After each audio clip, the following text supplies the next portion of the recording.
So my name is Gavin Hill.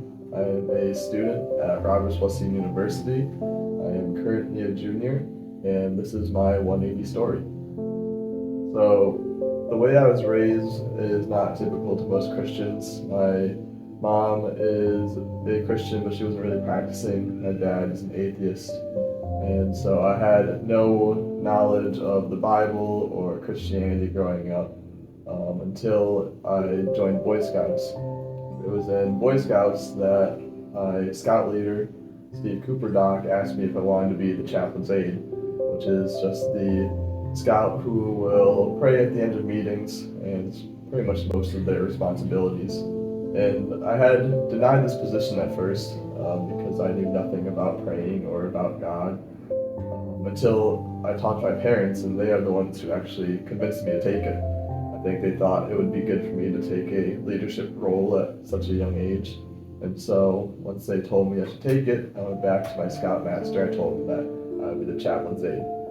And that was when I said my first prayer after one of our meetings. I had no idea what I was doing or what it was for. I just kind of copied the person who did it last time, and I guess it turned out well. But still at that point, I knew nothing about Christianity or the Bible. It wasn't until later when I started playing the bass in fourth grade that I actually got my second introduction to Christianity. So as I was playing the bass, I was getting pretty good at it, and my teacher noticed that, and she told me that I should consider going to a summer school / summer camp to help hone my skills more. And so she gave me and my mom some options to look at, and one was Canisius College and one was at Houghton College. And as we looked at the two, my mom said the one at Houghton College is also a camp for Christians, while the one at Canisius College is just a basic music camp. And so as I thought about it, I said, I want to go to the Canisius College camp because I don't know anything about Christianity, just a little bit more out of my comfort zone.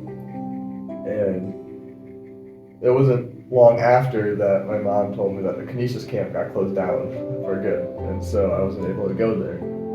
And I was like, well, I guess I'll go to the Houghton camp. I don't know what to expect or anything, but I will. It's my only option at this point.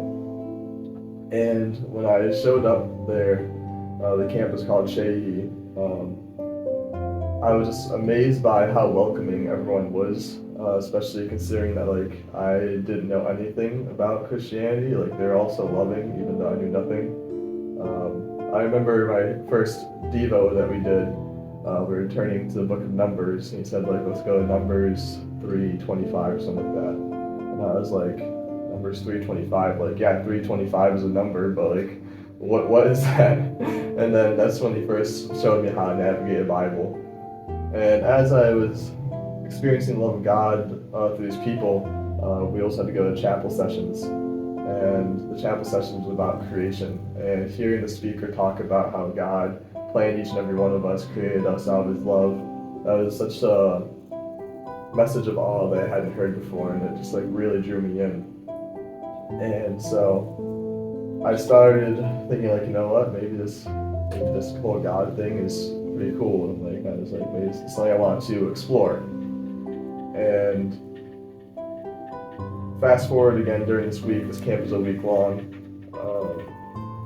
I was in music theory class, pretty bored, and kind of put God to the test as I was talking to him in my head in this class. And I'm very thankful that he spoke to me at that time.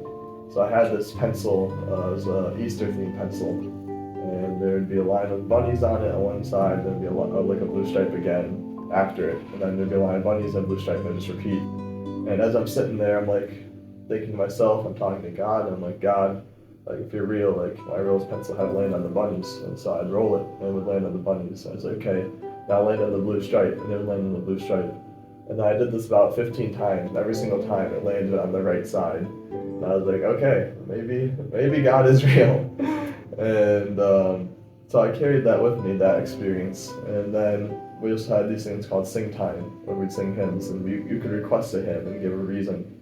And my great-grandfather passed away not long before, and I was now that I'm doing this whole Christian thing, I think it'd be cool to sing the hymn "I'll Fly Away" for him. So every single day I'd raise my hand for us to sing "I'll Fly Away," and I never got picked. And we get to the end of the week, the last sing time finishes. I'm like, man, maybe this whole God thing isn't real. Early Christian stage is one failure. I'm already counting it quits. But on the last day, we always have a bonfire. And at the bonfire, you can share testimonies, stories, and we also sing songs. The counselors bring the instruments, so we'll have like the cones, the bass, guitar, a bunch of different instruments. And as we're going through the night, we get to our last song, and the last song was "I'll Fly Away."